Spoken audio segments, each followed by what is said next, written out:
Get out of here, you miserable failure. You're a nobody. Those were the words my own daughter, Allison, screamed at me on the day of her engagement party in front of all the guests. She threw me out of her house as if I were trash. What she didn't know was that Eleanor Vance, a 70-year-old woman, had just sold my company for about $34 million. But on that day, I decided to stay silent. I told her, "All right, sweetie," and I left without a word. The next day, I moved into my chalet in Kent, Switzerland. 3 weeks later, she would be begging for my forgiveness. It all started when I arrived at her house for the celebration of her engagement to Sir Harrison. I had brought an expensive gift, a genuine pearl necklace I had bought in New York City and had set in Paris to retain the luxury element while adapting the setting to a famous city. I was excited to share that special moment with my only daughter, but from the moment I walked in, I noticed the disdainful glances. The guests were whispering. Harrison completely ignored me, and Allison acted as if my presence embarrassed her. "Mom, what are you doing here?" she asked me coldly when I approached to congratulate her. "I came to celebrate with you, honey. It's your engagement," I replied. Allison looked me up and down, evaluating my simple heather gray dress and my worn-out shoes. She didn't know that beneath that humble appearance hid a woman who could buy everything in that room without batting an eye. "Look, Mom," she said loudly so everyone could hear, "this is an elegant event with important people. You can't show up dressed like a cleaning lady and expect to fit in." Her words cut through me like knives. The guests began to snicker discreetly. Harrison approached with a malicious smile. "Eleanor, I think it would be better if you left. This isn't your scene." I remained calm, but inside my heart was tearing apart. "I just wanted to give you this," I said, extending the box with the necklace. Allison took it without even opening it. "Thanks, but next time check with me before you come. Not all events are for all people." The humiliation was complete. 40 people staring at me as if I were an intruder in my own daughter's life. But the worst was yet to come. Veronica, Harrison's mother, approached with an air of superiority. "Dear Eleanor, I understand you want the best for Allison, but you must realize that she is now part of our family, a family with a certain social standing. Perhaps it would be wise for you to maintain a certain distance." Her words were the final straw. Allison nodded, approving her future mother-in-law's sentiment. "Mom, Veronica is right. I need you to understand your place. I'm not the child who depended on you anymore. I have a prosperous life now, a bright future, and frankly, your presence is embarrassing." To me, Tess. My world collapsed at that instant. I remembered all the years I worked myself to exhaustion to give her the best education, the sacrifices I made so she never lacked anything. I sold my first romantic condo to pay for her college tuition. I gave up romantic relationships to dedicate myself completely to her, and now she treated me like an obstacle. "Embarrassing?" I repeated, my voice trembling. "If you're watching this video, please subscribe to the channel and tell me in the comments where you're watching my story of revenge from. I want to know how far it has reached." The guests leaned in to hear the spectacle better. Allison put her hands on her hips, defiant. "Yes, Mom, embarrassing. Look around you. These people are successful entrepreneurs, distinguished professionals. What do you contribute? What can you talk to them about?" Harrison interjected with calculated cruelty. "Eleanor, let's be honest. You live in a rented apartment in a mediocre part of town. You have no savings. You don't have a college degree. Allison deserves to surround herself with people at her level." His words were like precise stabs. Every syllable was designed to publicly humiliate me. Veronica added her poison with feigned elegance. "It's nothing personal, dear. We simply believe Allison needs to focus on her new life without distractions from the past." The word distractions resonated in my ears like an emotional death sentence. Allison stepped closer to me, her eyes full of contempt. "Mom, I'm going to tell you clearly so you understand once and for all. I don't want you at my wedding. I don't want you to be part of my new life. You belong to the past, and that's where you should stay." The silence in the room was deafening. 40 pairs of eyes were fixed on me, waiting for my reaction. I felt my soul break into 1,000 pieces, but something inside me, a voice that had been dormant for years, began to wake up. For the first time in my life, my daughter had crossed a line of no return. In that moment, I decided I would never swallow my pride again. "All right, sweetie, miss," I said with a calm that surprised even myself. "You're right. I am no longer part of your life." I took my purse, turned around, and walked toward the door. As I walked out, I heard the malicious laughter of the guests and their disparaging comments. "Poor woman," someone said. "How pathetic," another voice added. That night, alone in my apartment, I made a decision that would change everything forever. That night, alone in my apartment, I cried as I hadn't cried in decades. But amidst the tears, something powerful awoke within me. A cold, calculated fury, a determination that had been dormant for too long. I went to my desk and opened the secret drawer where I kept the documents no one knew about: bank statements, property titles, investment certificates. $34 million, waiting for my order. Allison had no idea who her mother really was. To her, I was a poor, pathetic old lady, but the truth was very different. For 40 years, I had built a financial empire working in the shadows. While she was studying and having fun, I was investing every dollar I earned. Real estate in Miami, London, and Paris. Adapting the locations to more recognizable international luxury hubs, multinational company stocks, high-yield investment funds, all solely under my name. At dawn, I called my attorney. "Arthur, I need to see you urgently," I told him. "It's time to activate the plan we prepared years ago." Arthur was the only person who knew my true financial situation. He had handled all my transactions, protected my wealth, and kept the secret for decades. "Are you finally going to reveal your fortune?" he asked with curiosity. "Not exactly," I replied with a bitter smile. "I'm going to disappear for a while, but first I want Allison to learn a lesson she'll never forget." Arthur understood immediately. He knew the whole story of my sacrifice for my daughter. He knew how much I had suffered in Sims. That same morning, I packed only the essentials: 3 suitcases with simple clothing, some personal documents, and photographs of Allison when she was a little girl. I left the rest exactly as it was. I wanted it to look like I had truly left as a defeated, humiliated woman, but the truth was very different. While packing, I remembered the day Allison was born. I was 30 years old, single, and decided to adopt her when no one else wanted her. The first years were incredibly hard. I worked 3 jobs to support her. I studied at night to improve myself professionally. I gave up all social life to dedicate myself completely to her. Every dollar I earned was divided in 2, half for our basic expenses, the other half for investments that would secure our future. Allison never knew she was adopted.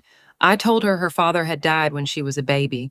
She never questioned the story, never asked for details. She simply accepted that we were a family of 2, and I dedicated my heart and soul to being the best mother I could be. Apparently, it wasn't enough. I called Guard Ethan, my trusted accountant. "I want you to transfer again $5 million to the Swiss account immediately," I had ordered him, "and prepare the documentation to activate the European properties. I'll be gone for an indefinite time." Ethan had worked with me for 20 years. He knew that when I made a decision, it was final. "What should I do if Allison asks about you?" he inquired. "Tell her mother was exactly what she thought, a woman with no resources who left in shame," I replied coldly. "But, Ethan, keep all my assets protected. I might need them soon." Before leaving, I wrote a letter that I wouldn't send immediately. "Dear Allison, for 70 years I have lived for others, first for my parents, then for you. I never asked myself what I wanted for me. Yesterday you gave me the answer. I want dignity, I want respect. And if I cannot have them with you, I will look for them elsewhere. Your mother, who is no longer a burden."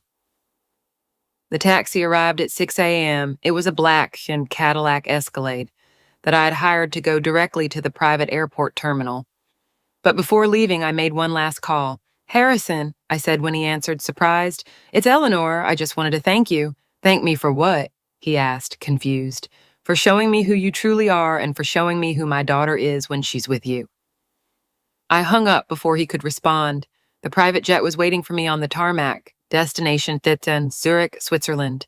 My chalet in the Bar Swiss Alps awaited me as a silent refuge where I could plot my next move. But before boarding, I made one more decision. I called Cat Mary's and Allison's house cleaner. Mary, it's Eleanor. Can you do me a favor? Mary had always been kind to me, unlike my own daughter. Of course, Mrs. Vance, what do you need? I want you to observe everything that happens in that house over the next few weeks. And if anything important happens, call me at this number. During the flight, I reviewed my bank accounts from my tablet. $34 million, distributed strategically around the world. Properties in Miami, Buenos Aires, Paris, and of course, my beautiful chalet in Cannes, Switzerland, where no one could find me until I decided to reappear. As the plane flew over the Atlantic, I smiled for the first time in years. Allison had gotten exactly what she wanted, to get rid of her embarrassing mother. But very soon she would discover she had made the biggest mistake of her life. The chalet in Switzerland was exactly what I needed, a perfect refuge where no one could find me until I decided when and how to return. From the windows, I could see the snow-covered Alps, a landscape that calmed me and gave me mental clarity. I had bought this property 5 years ago as an investment, but now it became my headquarters to plan what would come next. I dedicated the first week to resting and processing everything that had happened, but the second week, Mary called me with news that reignited my fury. "Mrs. Vance," she said, her voice worried, "you need to know what's going on here. Allison is telling everyone that you left because you couldn't maintain your lifestyle. She says you were an economic burden, and that's why you disappeared." "What else is she saying?" I asked, feeling the rage build in my chest. "She says you never had any savings, that you were living on loans, and that reality finally caught up with you. Harrison is telling people at his office that his mother-in-law was a problematic woman who didn't know her place. And Veronica," Mary paused, "Veronica is organizing a party to celebrate that you're gone." My hands trembled with indignation. Not only had they publicly humiliated me, but now they were destroying my reputation to look like the heroes of the story. Allison had turned my departure into her personal victory. I couldn't let that stand. That same night, I called Arthur. "I want you to investigate everything about Harrison and his family. I need to know where their money comes from, what businesses he has, if he has debts, enemies, secrets, everything." Arthur was a brilliant lawyer with contacts everywhere. If there was anything to discover about my son-in-law, he would find it. "I also want you to hire a private investigator," I continued. "I need photographs, videos, audio recordings. I want to document every move Allison and Harrison make over the next few weeks. But be discreet. They can't know we're watching." 3 days later, Arthur called me with explosive information. "Eleanor, I found something very interesting about Harrison. His company is on the verge of bankruptcy. He owes count $3 million to several suppliers, and the bank is threatening to foreclose on his office mortgage. Apparently, he's been keeping up appearances with borrowed money." "Does Allison know anything about this?" I asked, my curiosity growing.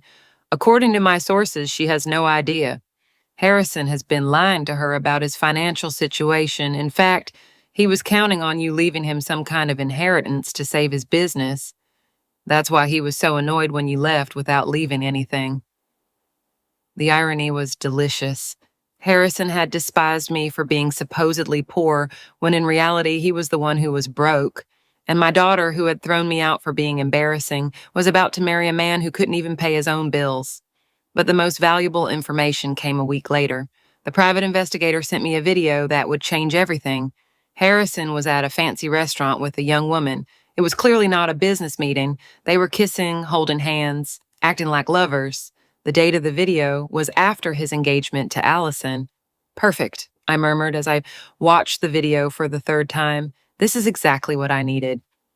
But before using that information, I decided to run a test. I wanted to see how far my daughter's cruelty would go. I called Allison from an unknown number, pretending to be a social worker. "Miss Allison, we are looking for your mother, Eleanor. We have some important documents for her." My mother doesn't live here anymore, Allison replied coldly. She left because she couldn't support herself. I suppose she's in some nursing home or something. I'm not responsible for her. Her words cut me like knives. She didn't even fake concern for my well-being. Do you have a number where we can contact her? It's about a Keta family inheritance, I insisted. Allison laughed cruelly. Inheritance? My mother never had family with money. It must be a mistake. And even if it were true, she is no longer part of my life. Look elsewhere.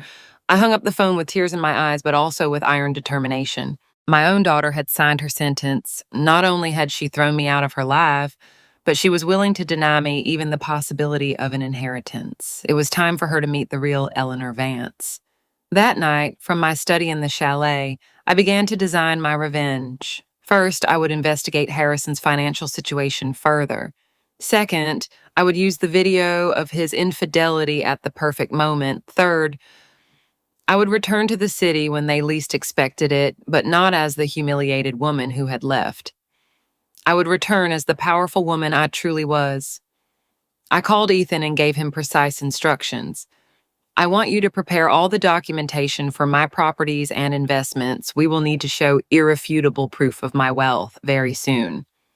Are you planning to reveal your fortune? He asked. Not only that, I replied with a smile he couldn't see. I'm going to teach them the most expensive lesson of their lives. The plan was taking shape. Allison had wanted to get rid of her embarrassing mother. Very soon she would discover she had cast away the only person who had truly loved her unconditionally, and when she realized her mistake, it would be too late for forgiveness. The fourth week in Switzerland brought news that further fueled my thirst for justice. Mary called me completely frantic. Mrs. Vance, you have to hear this. Allison is planning to sell the apartment where you used to live. How is that possible? I asked, surprised. That apartment is in my name. She is telling everyone that you signed a power of attorney before you left, that you were so desperate that you gave her everything so you wouldn't be a burden. My blood boiled. Not only had they invented lies about my departure, but now they were trying to steal my properties. But Allison had made a fatal mistake.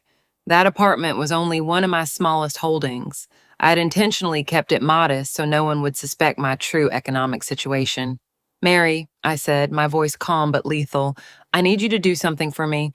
Record every conversation you can when Allison talks about my supposed poverty, when she mentions the fake power of attorney, when she makes fun of me. Record everything. Mary immediately understood the importance of my request. That same afternoon, I called Arthur. Allison is trying to sell a property that doesn't belong to her using falsified documents. I want you to initiate legal action immediately. You want me to sue her for fraud? My lawyer asked.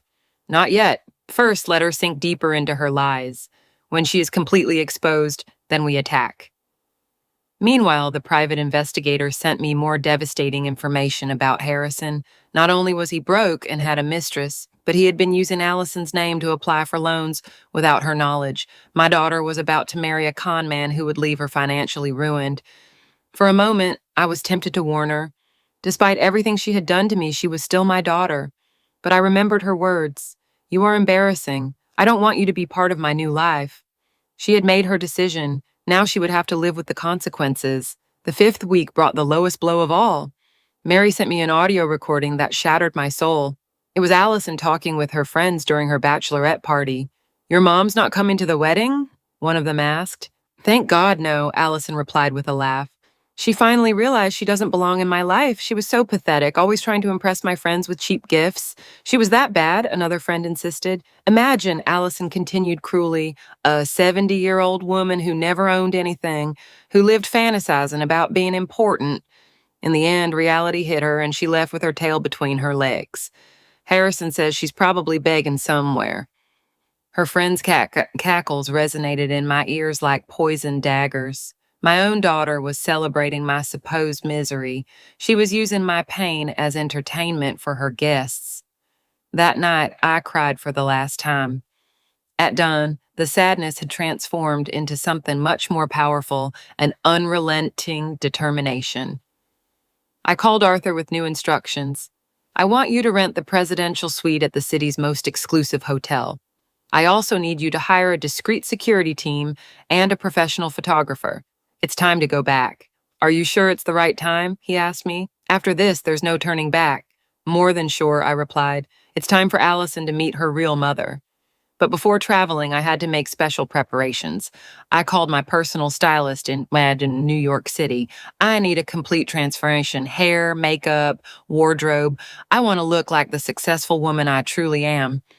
I also hired a chauffeur with a late model Mercedes S-Class and a small entourage to accompany me to make a memorable entrance. The sixth week, while Allison finalized the details of her wedding, I finalized the details of my revenge. The private investigator confirmed that Harrison had scheduled an appointment for Allison at a notary's office for the day after the wedding. Apparently, he would make her sign documents that would hold her responsible for all his debts. My daughter had no idea she was marrying a con artist who would leave her financially ruined. "Are you going to warn her?" Arthur asked me when I showed him the evidence. "She made her decision when she threw me out of her life," I replied coldly. "Now she is going to learn that decisions have consequences and that the woman she despised was the only one who truly protected her." That night, from my desk in the chalet, I wrote 3 letters, one for Allison, which I would deliver at the perfect moment, one for Harrison, which would be my declaration of war, and one for Veronica, who would pay dearly for her part in my humiliation. Every word was calculated to cause maximum emotional impact. The plan was complete. I would return 2 days before the wedding.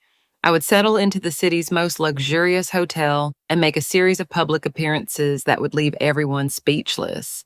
Allison had wanted to get rid of her embarrassing mother. Very soon, she would come face to face with a woman who could buy and sell her entire new family without a flinch. As I packed my best jewelry and designer gowns that I had kept hidden for years, I smiled with anticipation. The little Allison, who had once called me Mom with love, was about to discover that she had made the most costly mistake of her life. The return to the city was exactly as I had planned: impactful, elegant, and completely unexpected. The black Mercedes stopped in front of the Grand Palace Hotel, the city's most exclusive, while an army of bellhops rushed to attend to my luggage. I stepped out of the car completely transformed, my hair newly cut and styled by the best stylist in New York, maintaining the high-end city connection, an elegant red gown that cost more than most people's annual salary, and genuine jewelry that sparkled under the hotel lights. The receptionist immediately recognized me as someone important, although she didn't know exactly who I was. "Welcome to the Grand Palace, madam. Your presidential suite is ready." As I rode the private elevator, I could see the looks of curiosity and admiration from the other guests. After 6 weeks of grieving for my daughter, I finally felt like the powerful woman I truly was. That same afternoon, following my carefully designed plan, I decided to make my first public appearance. I knew perfectly the places Allison and her social circle frequented. My first stop was the city's most exclusive boutique, where I knew Veronica regularly went shopping. It was time for the woman who had called me a distraction from the past to meet my true self. I entered the boutique like a silent storm. The salespeople immediately approached, recognizing in my appearance a client with high purchasing power. "How may we help you, madam?" the manager asked with a subservient smile. "I want to see your most exclusive collection," I replied with authority. "Price is not an issue." While looking through designer dresses that cost thousands of dollars, I heard a familiar yes behind me. "Eleanor?" It was Veronica, her eyes wide, clearly unable to believe what she was seeing. I turned around slowly, a calculated smile on my lips. "Veronica," I said with icy calm, "what a surprise to see you here." But you left," she stammered in confusion. "Weren't you supposed to be what?" I interrupted her elegantly.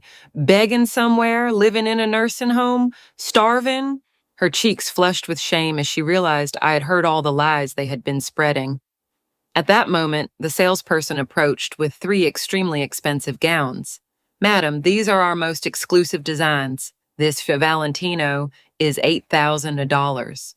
This in Versace is $10,000, and this limited edition Chanel is $15,000. Without blinking, I point to all 3. "I'll take them all. And I also want to see your jewelry collection." Veronica was paralyzed, watching as I spent more money in 5 minutes than she saw in a year. "I don't understand," she murmured. Allison said you had no money, that you were an economic burden. My dear Veronica, I replied, trying on a diamond necklace worth $50,000. It seems my daughter doesn't know her mother as well as she thought, but the modest apartment, the simple clothes, Veronica insisted, trying to understand. That's called mere discretion, I explained with condescending patience. Some people need to make sure they are loved for who they are, not for what they have. Apparently, I failed that test with my own daughter. The boutique manager returned with a tray of jewelry that glittered like stars. Which do you prefer, madam? I chose a set of diamond necklace, bracelet, and earrings for $35,000. This is perfect. Charge it all to my black card. When I pulled out the no-limit credit card, Veronica nearly fainted. Veronica, I said as I signed the purchase receipt, I want you to give Allison a message from me. Tell her her embarrassing mother is back, and also tell her that on the day of her wedding, she's going to receive a surprise she will never forget. Are you going to the wedding? She asked, her voice trembling. Oh, no, I replied with a wicked smile. She was very clear that I wasn't welcome, but that doesn't mean I can't send a gift. I left the boutique, leaving Veronica completely confused and terrified. I knew that in less than an hour, Allison would receive a hysterical phone call telling her about our encounter. That was exactly what I wanted, for her to know I had returned, but not to know my intentions.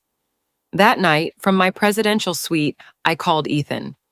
Is all the documentation ready? Completely, he replied. The property titles, the bank statements, the audio recordings, the private investigators' photographs. Everything is organized chronologically for maximum impact. Perfect. Tomorrow is the wedding day. It's time for Allison to learn who her mother really is. But before sleeping, I had one more call to make. I dialed Mary's number. Mary, how is the house? I asked. Mrs. Vance, they're all hysterical. Veronica came running to tell Allison about the encounter at the boutique. Allison is furious and confused.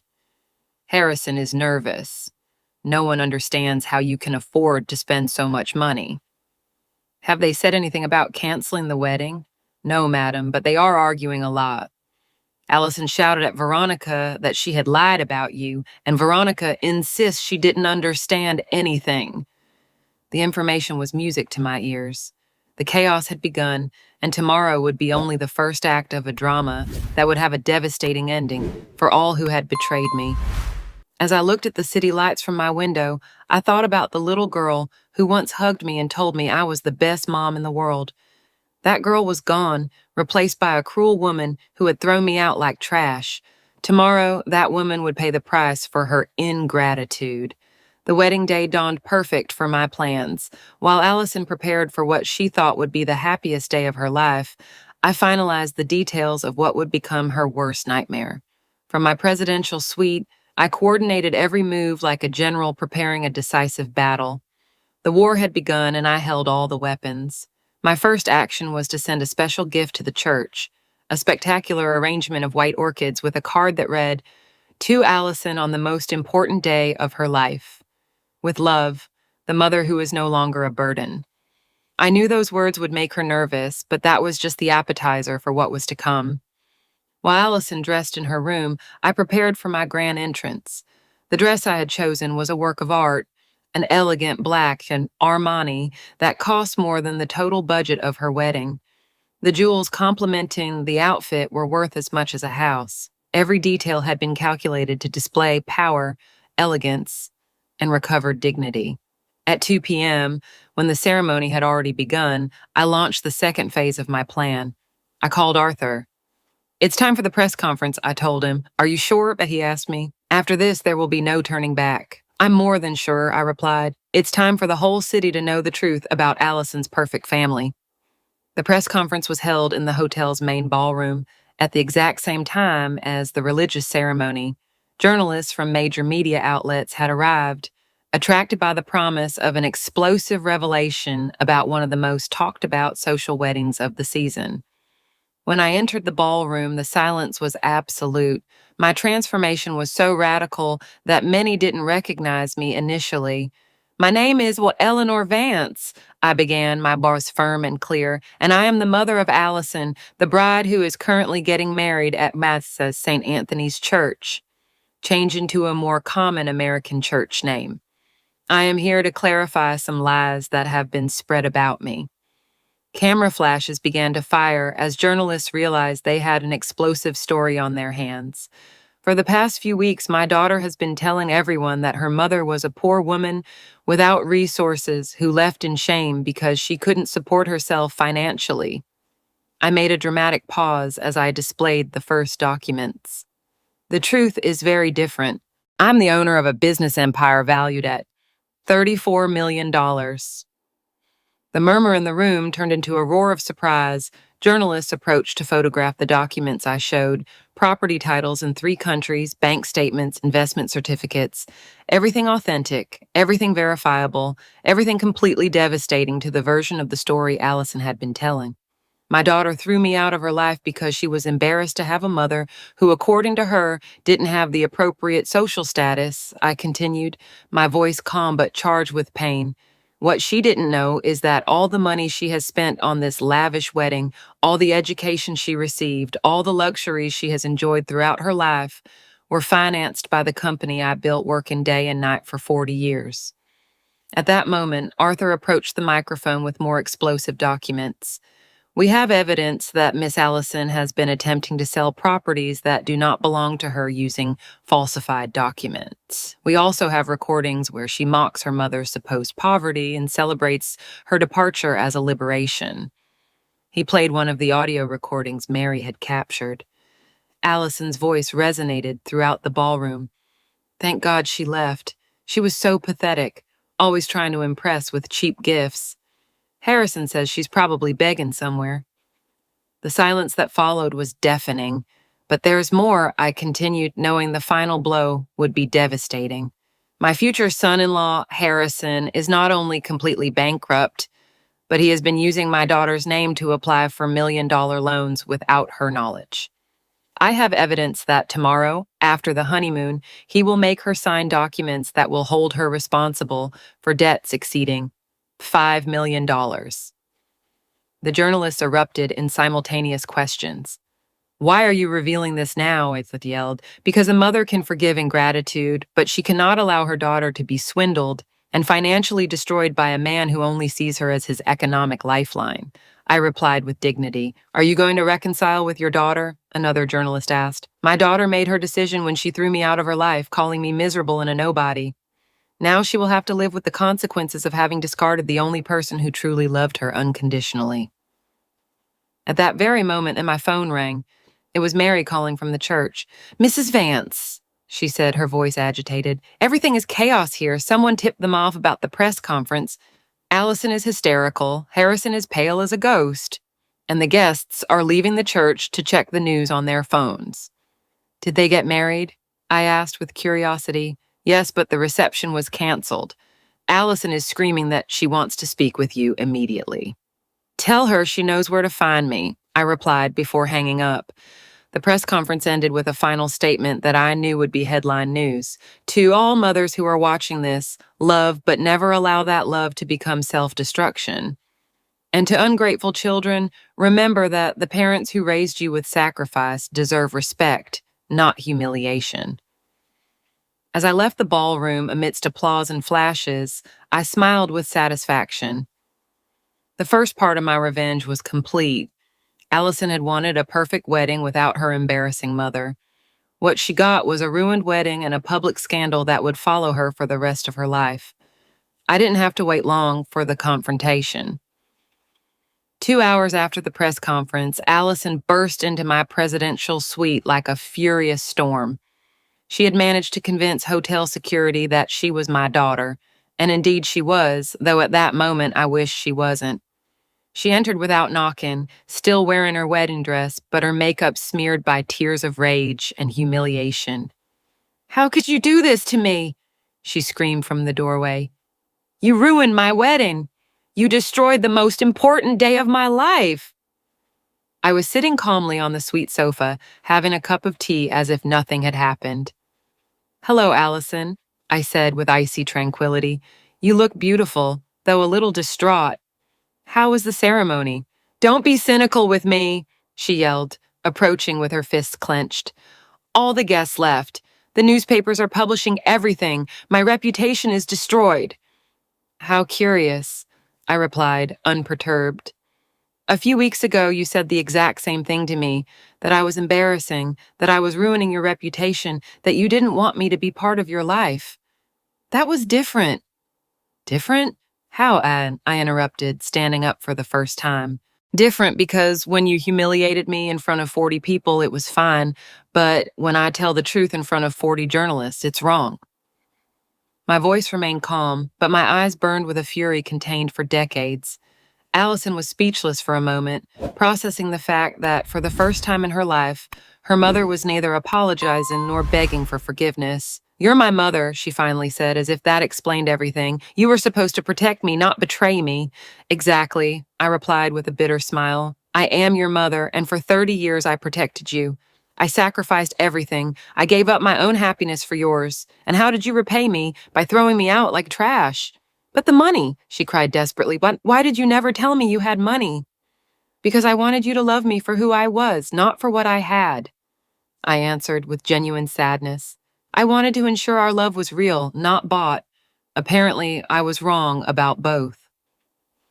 At that moment, Harrison appeared in the doorway, sweating and panic-stricken. "Eleanor," he said, his voice trembling, "we need to talk. This is a giant misunderstanding." "Ah, the groom," I said with sarcasm. "The man who told me this wasn't my scene, who suggested I leave because I was a burden to my own daughter. I didn't know, he began to stammer. "You didn't know I had money, that's true," I interrupted him. "But you did know you were broke. You did know you had a mistress. And you did know you planned to use my daughter to save your bankrupt business." Harrison turned paper white. "What are you talking about?" I pulled out my phone and played the private investigator's video, Harrison passionately kissing another woman in the fancy restaurant. "Do you recognize this woman?" I asked coldly. "Because according to my investigation, you've been sleeping with her throughout your engagement to Allison." Allison turned to her brand new husband, her eyes wide with shock. "Is that true?" she asked, her voice broken. Harrison tried to deny it, but I continued with the evidence. "I also have here the documents you plan to make her sign tomorrow, contracts that would make her responsible for your $5 million in debt." "That's a lie," Harrison shouted, desperate. "They're falsified documents." "Falsified?" I asked with a wicked smile. "Arthur, please come in." My lawyer appeared in the doorway with a folder full of papers. "Harrison," Arthur said, his voice professional, "these documents were obtained directly from your notary. They are completely authenticated."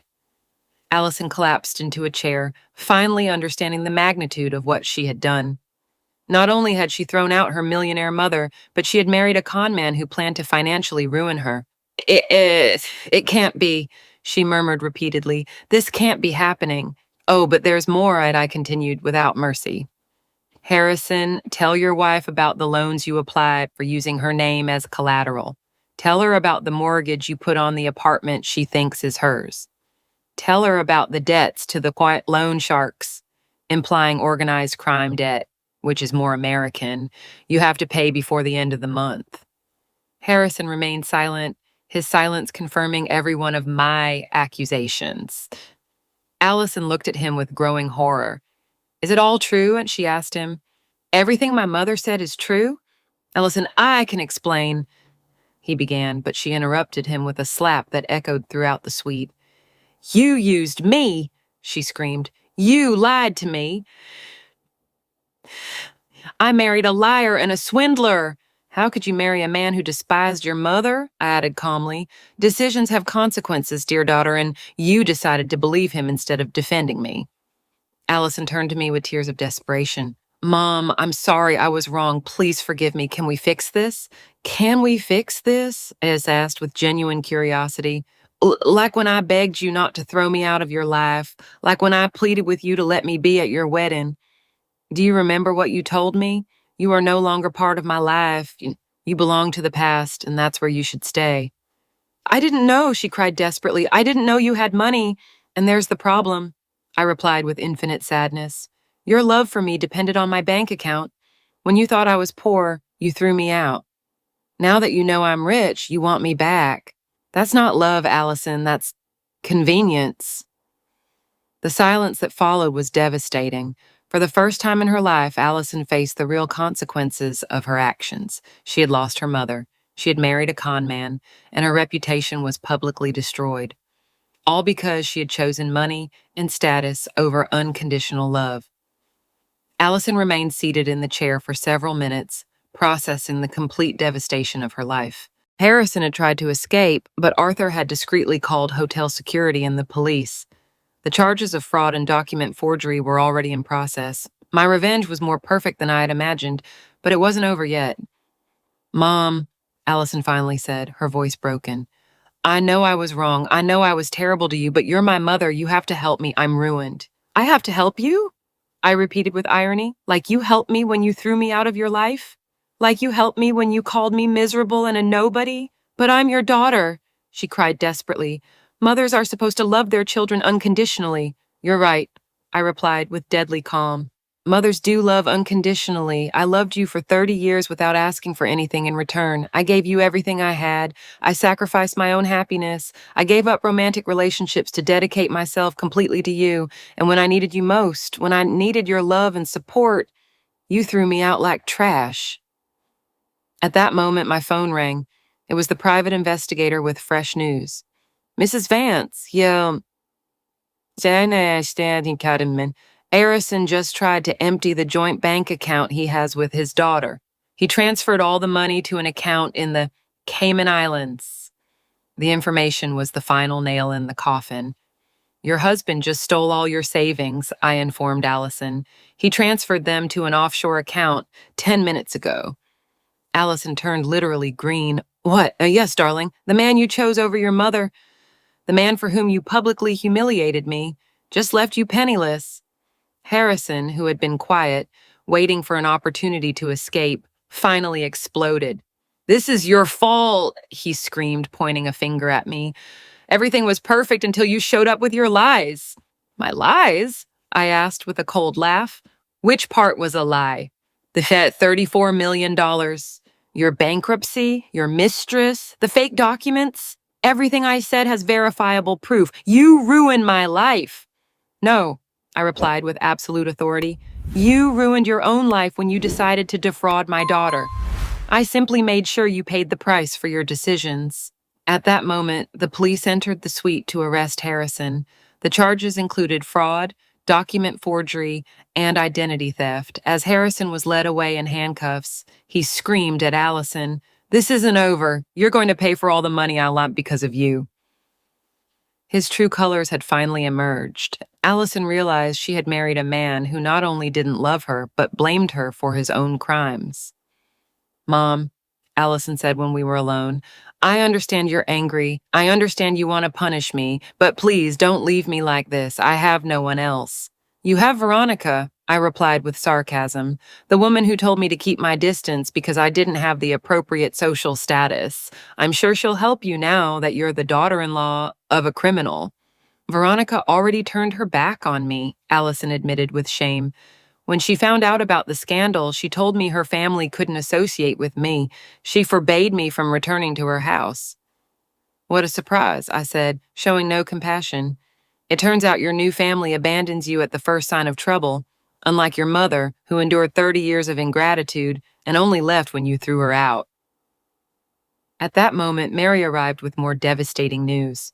Miss Allison, she said with genuine sorrow, Harrison's creditors already came to the house. They took everything.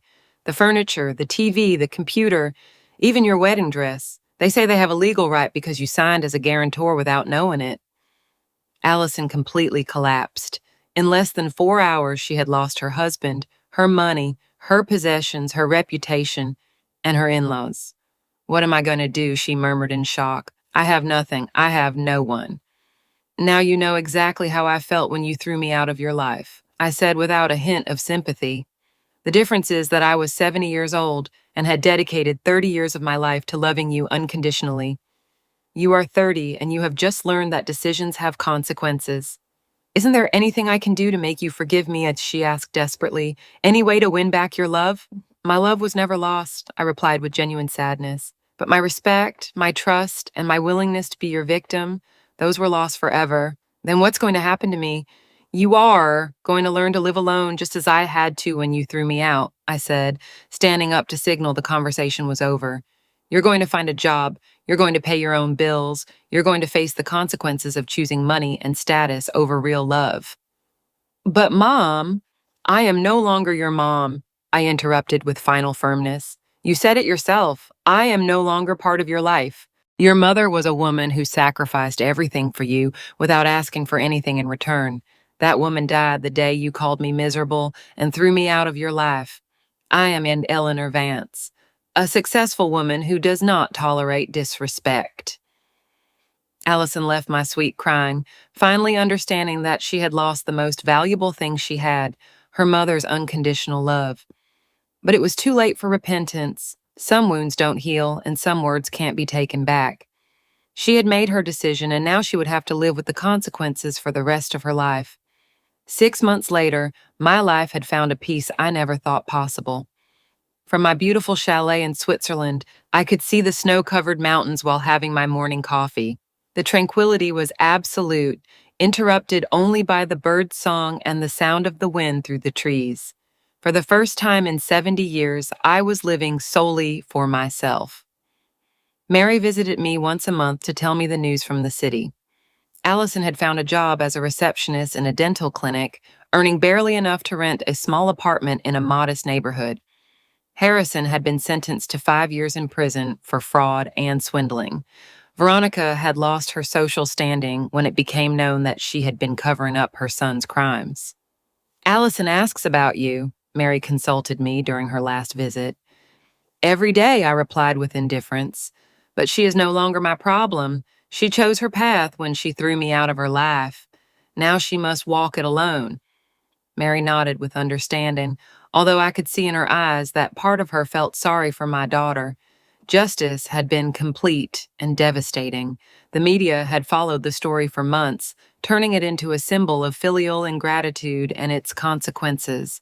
Allison had lost not only her social status, but also most of her friendships, which had abandoned her when the scandal reached national proportions.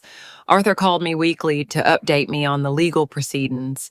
Harrison appealed the sentence, but it was rejected. He informed me during our last conversation. He also tried to sue Allison for emotional damages, but the judge dismissed the suit as ridiculous. What a pathetic man, I commented without surprise. Even in prison, he continues to blame others for his own crimes. Have you thought about contacting Allison? Arthur asked me cautiously. Ethan tells me she's been asking about you at the bank, trying to figure out how to send you a letter. No, I replied with absolute firmness. That woman died to me the day she called me miserable. If she wants to communicate with me, she should use official channels like any stranger. But Arthur's question made me reflect for days. Did I miss my daughter? The answer was complex. I missed the little girl she once was, the teenager who hugged me when she had nightmares, the young woman who called me her best friend, but the cruel woman who had thrown me out like trash. I didn't miss her at all. One afternoon, while organizing my family photographs, I found a letter Allison had written me when she was 8 years old. Dear Mom, it read in childish handwriting. You are the best mom in the world. When I grow up, I want to be like you, strong, hardworking, and loving. I love you more than the stars and the moon combined. Tears ran down my cheeks as I read those innocent words. That night, I wrote in my diary, the girl who wrote that letter would have defended her mother against anyone. She would have valued sacrifice and love above money and status. But that girl grew up and became a woman who chose cruelty over compassion. I cannot forgive the woman for the love of the girl she once was. Ethan visited me in the fall with financial updates and something more. Eleanor, he said, sounding excited, Allison tried to contact me. She wants to know if there is any possibility of reconciliation. She says she completely understands what she did wrong and is willing to do anything to win back your love. Anything? I asked with irony. Does that include time travel so she wouldn't have called me miserable? She is destroyed, Ethan insisted, physically, emotionally, financially. She has lost weight. She looks 10 years older, and according to Mary, she cries every day. Well, I replied with a coldness that surprised even me. Now, she knows exactly how I felt for 6 weeks when I thought I had lost my only daughter due to her ingratitude. I spent the first anniversary of my departure in Paris. buying art for my new private gallery. As I walked along the Quai Seine, replacing LVG with a more recognizable Parisian location, I thought of all the times I had dreamed of traveling but had given up those dreams to pay for Allison's education. Now I was 71, a multimillionaire, and I could finally do everything I had postponed to be a mother. That night, from my suite at the Ritz Hotel, I called Mary for the monthly news. "Mrs. Vance," she said, her voice sad. "Allison fainted at work last week. She was taken to the hospital for malnutrition and stress. The doctor said her emotional state is critical." "And?" I asked, without changing my tone. It was predictable. Cruel decisions have cruel consequences. "She asks every day if you will ever forgive her," Mary insisted. "She says she would rather be dead than live knowing she lost her mother forever. She should have thought about that before throwing me out like trash," I replied with the same coldness. I also would have preferred to be dead for weeks after her betrayal. The difference is that I didn't deserve that pain. Hanging up, I walked to my suite's balcony and looked at the lights of Paris, the city of love, the irony of life. I had found peace, prosperity, and dignity, but I had forever lost the illusion of a daughter's unconditional love. It was a high price, but it was the price Allison had put on our relationship when she chose to publicly humiliate me. My final reflection came as I wrote the last lines of my memoir. I don't regret adopting her when no one else wanted her. I don't regret sacrificing 30 years of my life for her happiness. I only regret not understanding sooner that kindness should never be practiced at the cost of self-destruction. Unconditional love does not mean accepting unconditional mistreatment. I closed my memoir and put it away in the safe. The story was over. Eleanor, the sacrificing and humiliated mother, was dead. In her place sat Eleanor Vance, the free, prosperous woman at peace with herself, had been born, and for the first time in 71 years, that was more than enough. 5 years had passed since that day that changed my life forever. Now, at 75, I found myself on the terrace of my new villa on the French Riviera, watching the sunset over the Mediterranean. The peace I had found was so profound that sometimes I struggled to remember the broken woman I once was. The pain had transformed into wisdom, and the betrayal into liberation. My life had flourished in ways I never imagined possible. The art gallery I opened in Monte Carlo had become one of the most prestigious in Europe. My investments had grown to reach $50 million. But more important than the material wealth was the emotional richness I had discovered, the satisfaction of living for myself for the first time in my life. Arthur visited me every 3 months, not only as my lawyer, but as the loyal friend he had been for decades. "Do you ever wonder what would have happened if you had reacted differently to," he asked me during his last visit, "if you had forgiven immediately and continued to be the sacrificing mother you always were?" "Every day," I replied honestly, "and every day I come to the same conclusion. I would have died inside. I would have continued to be the victim of my own kindness, teaching Allison that she could mistreat me without consequences. In the end, I did her a favor by teaching her that actions have a price." Mary had stopped visiting me after the 3rd year. The news about Allison had become too painful for both of us. The last information I had was that she had attempted suicide twice, had lost several jobs due to depression, and was living practically as a homeless person in a tiny studio apartment. Guilt was literally consuming her. "Don't you feel compassion for her?" Mary had asked me during our last conversation. "All the compassion in the world," I replied, "but compassion doesn't erase the damage caused. I spent 70 years feeling compassion for everyone except myself. It was time to change that dynamic." One spring afternoon, while sorting through my correspondence, I found a letter that had arrived weeks ago but that my assistant had set aside following my instructions. It was from Allison. The shaky handwriting revealed the emotional state of the person who had written it. I opened it for the first time in 5 years, more out of curiosity than nostalgia. "Dear Mom," it began, "I know I have no right to write to you after everything I did. I know I lost the privilege of calling you that forever, but I need you to know that not a day goes by that I don't regret every cruel word I said to you. I understand you hate me. I hate myself, too." I continued reading with a mixture of sadness and coldness. "I have lost everything. My marriage, my money, my friends, my health, my dignity. But the worst is losing your love. I prefer poverty and loneliness rather than live knowing that I destroyed the purest and most valuable relationship in my life. I'm not asking for your forgiveness because I know I don't deserve it. I just wanted you to know that your daughter died the day she called you miserable. The last line shook me.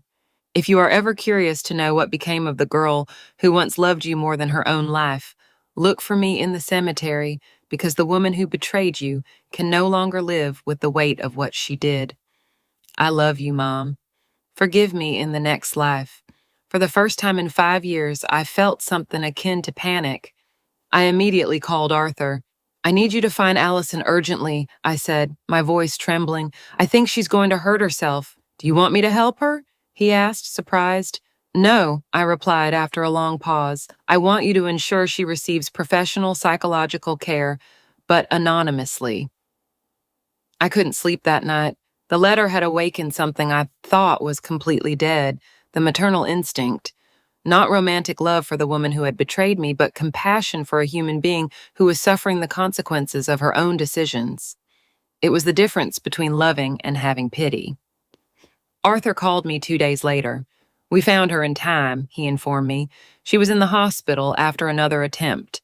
We transferred her to an excellent private psychiatric clinic. The costs are covered by an anonymous donation, as you requested. Good, I replied with relief. I'm not ready for that, and perhaps I never will be. 6 months later, Arthur brought me encouraging news. Allison is responding well to treatment. She has fully accepted her responsibility for the destruction of her life. She doesn't blame anyone else, not even Harrison. The psychologists say it's the first step toward real recovery. She only asked about you once when they told her someone was paying for her treatment. She asked if it was you. When they told her they couldn't reveal that information, she replied, "It doesn't matter who it is. My mother already did enough for me for 30 years. I have to overcome this alone." Her words reached my soul. For the first time in 5 years, Allison was showing the maturity and humility I'd always hoped for from her. But it was too late for reconciliation. The damage had been too deep, and I had built a new life where there was no longer room for the pain of the past. A year later, I received news that Allison had been discharged. She had found work as a volunteer at a rehabilitation center for addicts, helping others who had hit rock bottom just like her. According to the reports, she was a dedicated worker who never spoke of her past, but had a special compassion for those who had lost their families due to their own actions. "Are you ever going to contact her?" Arthur asked me during one of our dinners. "No," I replied with absolute certainty. "She learned her lesson. I learned mine. We are two different women now." The love that once united us died with the words she spoke to me that day. As I write these final lines in my diary at 76, I can honestly say I don't regret anything, neither loving her unconditionally for 30 years, nor severing that love when it became self-destructive. I learned that forgiveness does not always mean reconciliation, and that loving someone sometimes means letting them go forever. Allison and I now live in parallel worlds. She, rebuilding her life from the ashes of her mistakes. I, enjoying the life I had left without the emotional burdens of the past. We both learned valuable lessons. She learned that words have the power to destroy forever. I learned that it is never too late to choose oneself. The maternal love had not completely died. It had only transformed into something wiser, the capacity to love from a distance, without allowing that love to become vulnerability again. In the end, the best lesson I could give my daughter was to teach her that even the purest love has limits that cannot be crossed without permanent consequences.